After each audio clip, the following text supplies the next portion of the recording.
குறிப்பாக இந்த கிராமம் ஒட்டுமொத்தமாக இந்த பகுதியில் வந்து தங்க வைக்கப்பட்டு அவர்களுக்கு உணவு ஏற்பாடுகள் செய்யப்பட்டு வருகிறது. குழந்தைகளோடு பலர் இருக்கிறாங்களா? அம்மா, நீங்க கை குழந்தையோட வந்திருக்கீங்க. எந்த அளவுக்கு பாதிக்கப்பட்டது உங்க பகுதி மக்கள்? எப்படி நீங்க அங்கிருந்து இங்க வந்தீங்க? 2 நாளா மழை பெஞ்சு காத்தடிச்சு கரண்ட் இல்லாம இருக்கவே எங்க இருக்கிறதுனே தெரியல. வீடு ஃபுல்லா தண்ணி ஆயிடுச்சு. பசங்களை வச்சுட்டு எப்படி இருக்கிறதுனே தெரியல. எனக்கு கஷ்டமா இருக்கு. எதையுமே நான் எடுத்துட்டு வர கஷ்டமா இருக்கு. இப்ப எனக்கு பாக்குறதுக்கு எங்க வீடு ஃபுல்லா தண்ணி. பிள்ளைங்களை கூட நான் ஒரு துணி கூட எடுத்துன்னு வரேன். கஷ்டமா இருக்கு எனக்கு. அவ்வளவுதான் நான் சொல்ல முடியும். இப்போதைக்கு சாப்பாடு தான் ரெடி பண்றாங்க. கொஞ்சம் ட்ரெஸ் இருந்தா நல்லா இருக்கும் பிள்ளைங்களுக்கு போட்டுக்கிறதுக்கு.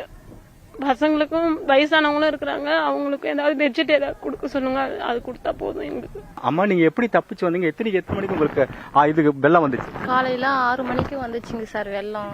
2 நாளுக்கு முன்னாடியே மழை காத்தடிச்சு வீட்டு மேல மரம்லாம் விழுந்து மரத்தை கூட எடுத்து போட முடியாத அளவுக்கு வசதி இல்லாம இருக்கும்.